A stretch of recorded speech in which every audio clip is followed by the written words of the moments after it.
Today we're looking at this Labradar chronograph. My roommate uses it to help calibrate his hand loads that he uses for competition shooting. I'm going to shoot a little bit today with some guns that I brought, but this is a chronograph essentially that uses Doppler, like LiDAR technology. So you don't shoot through anything, you shoot alongside it. My roommate's going to talk about a couple of the key features of this unit, and then we're going to set it up real quick and we'll shoot a little bit today. All right, I'm going to go ahead and show you how I set this up kind of quickly. So I bought the battery pack that they offered. You don't have to use a battery pack. It does take AA's, which worked fine. And this isn't specific to their brand. I'm assuming you could use anything. So we'll set that up. All right, here it is. Yeah, so it'll take AA's here. I think 6. And those do last a while. I did that for a long time, but I ended up using this so much that it was worth just investing in the battery pack, which lasts forever. I've got a little Velcro here. Keeps it on the unit. Plug this in. Now mine, specifically, this jack here is a little bit bent, and that was from a user error. It took a little tumble. Had a little sandstorm come through here. Go ahead and fire it up. Now you can do everything you need to do from the unit, which is what I did for a long time, but they do have an app. Now I'm not sure what all it's compatible with. I have it on an iPhone 10, and you can set everything up through your phone. You look at your data through your phone, and you can set the trigger through your phone as well.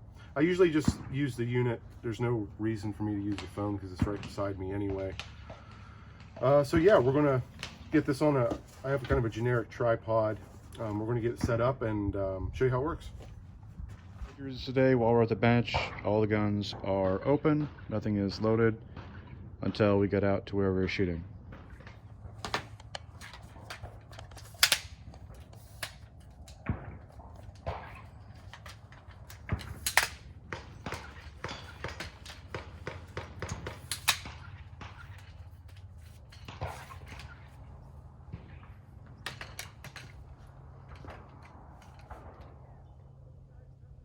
You think on average takes less than 2 minutes to set up? Yeah, I mean, it's definitely not complicated. Probably a couple minutes is a good estimate.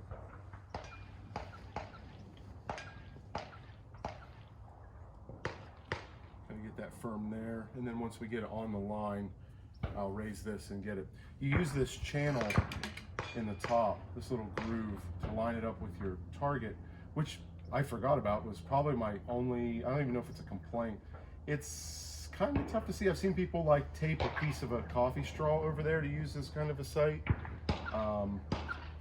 because it's a bit inexact. You're just looking through this channel, but the area that it will pick up the bullet, I think, is great enough that I rarely have it set up and then it doesn't register the shot that I'm firing.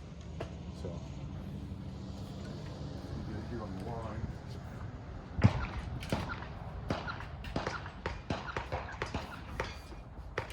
Eyeball it. I mean, when you're firing, you want the muzzle of the gun to be just past the unit, but since I'm going to shoot revolvers, I want the gun a little bit more forward so I'm not blowing any gases from the cylinder gap into the unit either, so I'll probably be about out here. All right, so we're going to get this sighted up on a 100-yard pig out there we have as a swinger, as a sight and target. So I'm going to raise this up and get that channel lined up with my intended target. The height variation here is based on the height of the shooter then, essentially? Yeah. And they make, if you're shooting from a bench, they make mounts for that too. This is, I use this mainly for my handgun stuff, and I shoot mainly standing, so that looks pretty good. The channel's lined up with that 100-yard pig. I'm going to be shooting my Smith & Wesson 629-3 44 Magnum. I use this for standing long range, out to 200 yards. So I'm going to set the unit up for the correct bullet weight. So I go down here to projectile weight. The bullet I'm using is it's cast. I cast from a Lyman 429-421 mold, which I think is a 255 grain bullet as advertised. I'm using 2 parts lead to 1 part linotype, and then I am water quenching, and mine come out to about 250, so we'll leave it 250. I already have everything else set here. I have the velocity range set to handgun, so we'll get out of this. I'm going to start a new series. Yes. And I'm going to click on that new series 59. This is the arm button. It's kind of a pre-arm. It'll get you in that series. Now if I hit that again, it'll go orange and I'll be ready to go. So I'm going to go ahead and load up the gun here. I've been casting this bullet for a while. Right now I'm loading with a pretty stout load of IMR 4227. I'm using a Winchester large pistol primer. So I'm going to load up, try to get my sights dialed in that I'm at least somewhat close. We'll do a 5-shot group and see where we're at. I'm going to go ahead and arm this, and we're hot.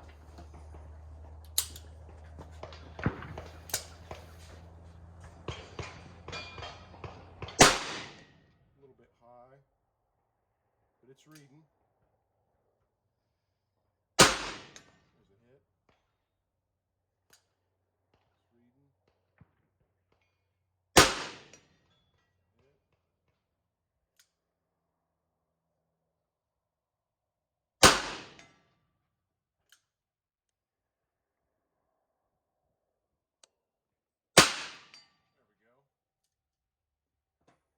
go.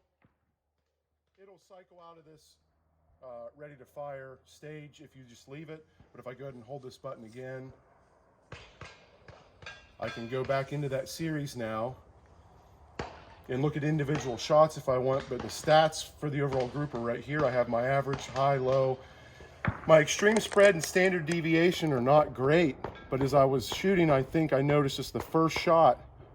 If I go back down, the first shot was 1,268 feet at the muzzle, but all the other ones, 1333, 1332, 1354, 1339, are really consistent. So I'd probably run this group again.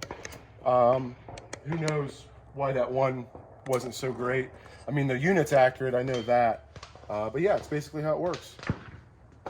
All right, we're gonna do another group, same load, same gun. I'm gonna use the 629-3, 8 3/8" barrel. We're still on the pig. It's a little bit out past 100 yards, and the chronograph will tell us the velocities out to that. It'll actually read them, not just calculate and guess where they are. So we're gonna do another group. We're gonna hit this button again, create a new series.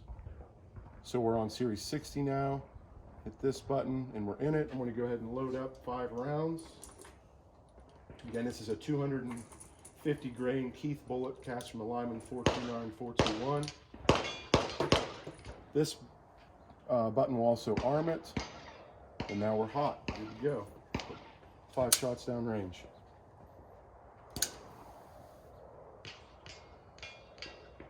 A little high. It's still read it though, it's still in its window. Low. There we go.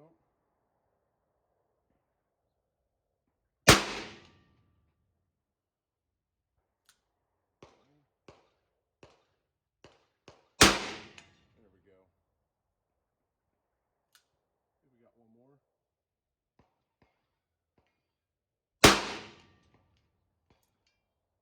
All right, now I can get back out of the fire mode. I can see all my stats. Better extreme spread, 50 feet a second. Standard deviation is 22.1. I can go back in here and look at each shot out to 100 yards. For example, our first shot was traveling 1,349 feet a second at the muzzle, and then at 100 yards, it's 1,119 feet a second. You can set the different intervals that you want it to read. So I have mine set at muzzle at 0, 10 yards, 25 yards, 50, 75, and 100. That's how it works. All right, we're going to put a few rounds downrange with my 6.5-inch 500 Smith & Wesson. Bullet we're using is a 440 grain cast bullet, gas check bullet that I cast. And this is just a moderate load of tight group. This is kind of my mid-range load for this gun. If I remember, it gets about 1,100 feet a second. So definitely not at the top end of the gun's capability, but something that is a little bit more appealing to shoot for an extended period of time. I'm going to go back into the main menu here, and I'm going to set my projectile weight to 440. This might be a complaint too. It takes, if you have big variances in the bullet weights that you're testing, just holding the button down, it can take a while. It's not a big deal. Crank it up to 440 here. Get out of here. Whoops. We'll start a new series. And I'm going to make sure this is lined up because I've been monkeying with it a little bit. And they're looking good. So we're in series 61 now, the one I just created. I don't remember where my dot is, so I have no idea how close we'll be to target. Hopefully we're close enough on target that the unit picks up the bullet and gives us some information. I'm going to load it with 5.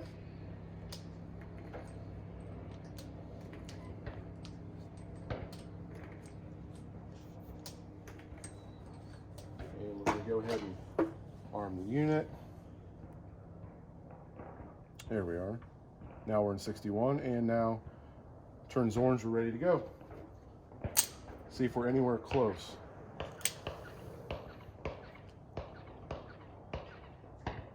Not too bad, a little low. And yep, picked it up, yeah. 11, 13.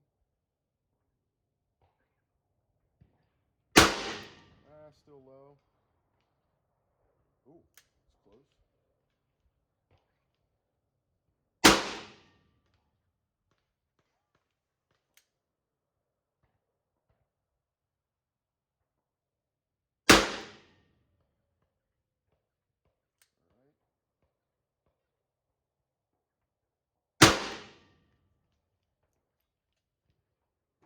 And we'll get back out of the fire mode and look at our data.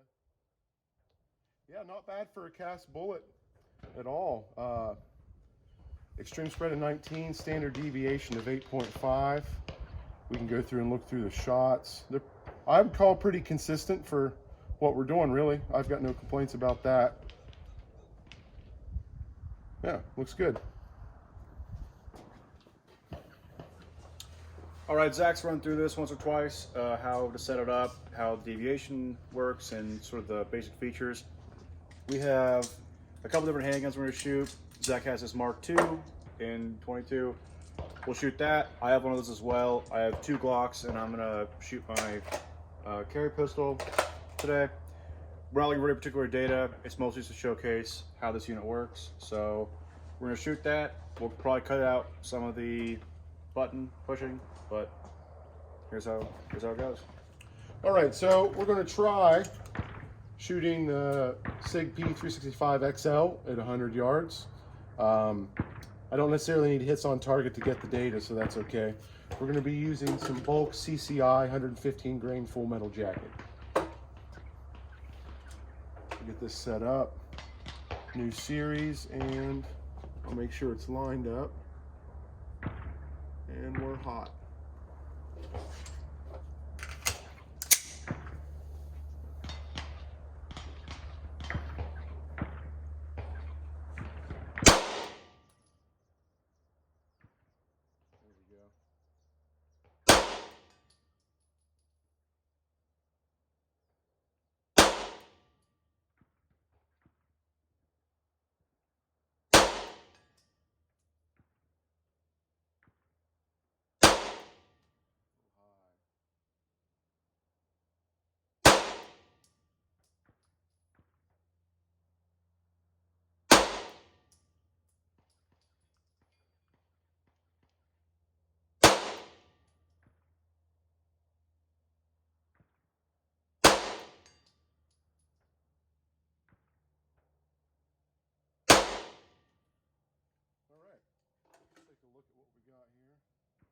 Looks pretty good for bulk ammo out of a carry gun. Yeah, I mean, what are you going to complain about there? Extreme spread of 30, standard deviation of 8.9. Yeah, no complaints. I actually hit a couple too. So if anybody attacks me at 100 yards, probably have bigger problems than the gun I'm carrying. I'm shooting a Glock 17. This is a Gen 5, nothing too fancy. Factory sights, factory trigger. We're shooting 115 grain wad cutters at 100 yards.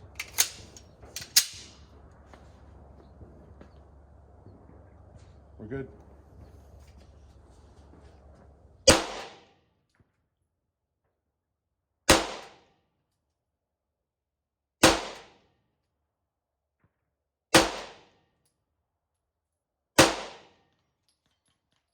Consistent like a foot low. Yeah, it's tough shooting those carry guns out that far. There's your data. All right, this is a kind of Gucci'd out blue label law enforcement trade-in. It's a Glock 17. It's on a Gen 3 lower. It's got a Zev slide and a Zev barrel that has like fluting, and a Trijicon RMO pistol sight, factory trigger. Shoots okay. I'm gonna shoot 5 in a string, and then I'll shoot another 5 pretty quickly. It'll pick up the first 5 if you give it the correct timing, and the second 5 it's going to not be able to handle because we're gonna shoot too fast for it. So, all right, you good? All right, we're at 1291, 1280, 1285, 1288, and 1276. A little faster for this one. All right. Probably won't pick it all up. We'll see what it catches.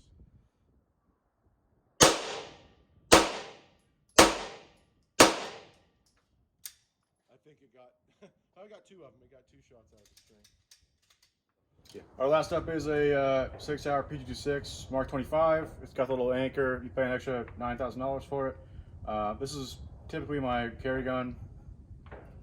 Doesn't have anything special about it other than it has night sights, which don't really affect daylight shooting.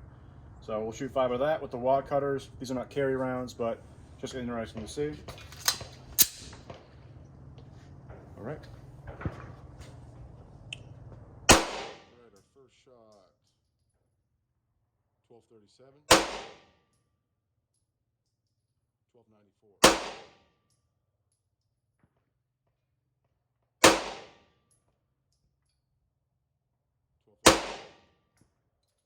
Yeah, we got 4 of the 5.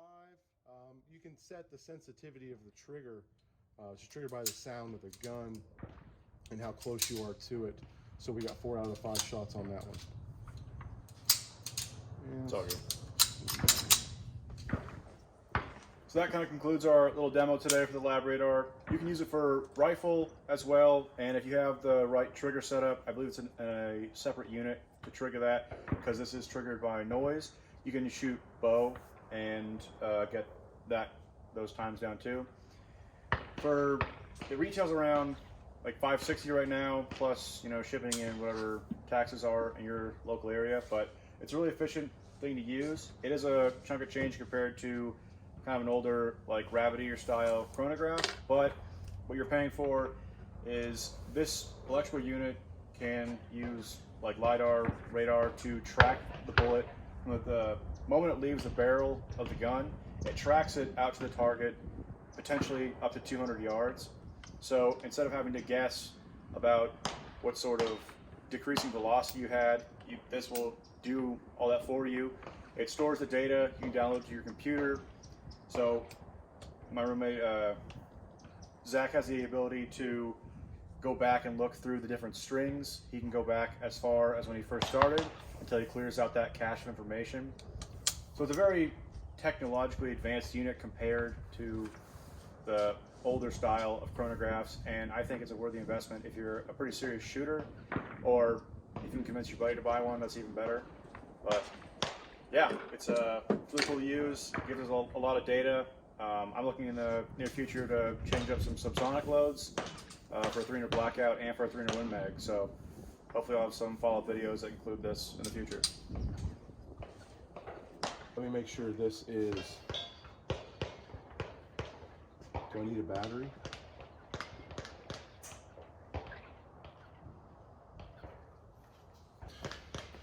All right, we're going to put a few rounds downrange with my 6.5 inch 500 Smith & Wesson.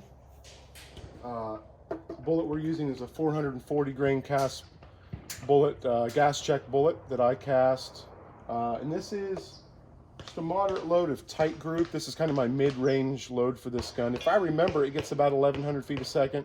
So definitely not at the top end of the gun's capability, but something that is a little bit more appealing to shoot for an extended period of time. I'm going to go back into the main menu here and I'm going to set my projectile weight to 440. This might be a complaint too. It takes, if you have big variances in the bullet weights that you're testing, just holding the button down, it can take a while. It's not a big deal.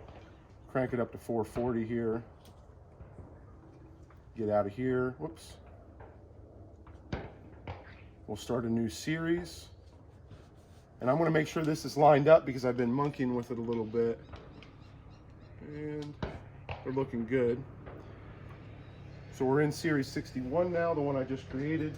I don't remember where my dot is, so I have no idea how close we'll be to target. Hopefully we're close enough on target that the unit picks up the bullet and gives us some information. I'm going to load it with 5.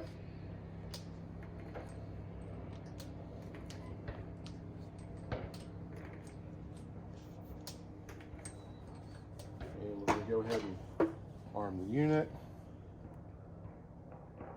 There we are. Now we're in 61, and now turns orange, we're ready to go. See if we're anywhere close.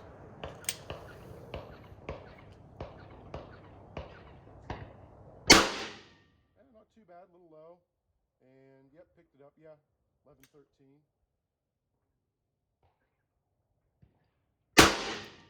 Still low. Ooh, it's close.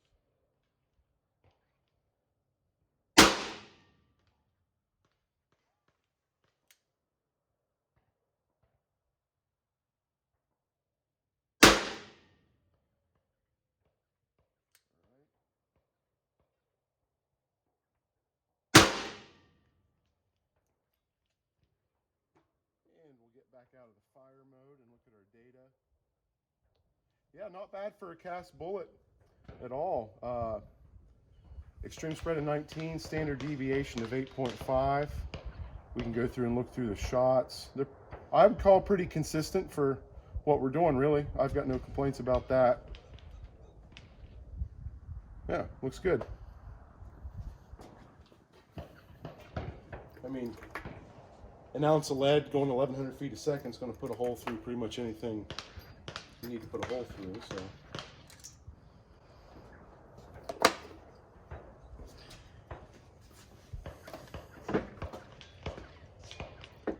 do you want me to do the Mark II? So I figured I'll just keep it rolling. We can just shoot a bunch real quick. Okay. So I'm gonna do a little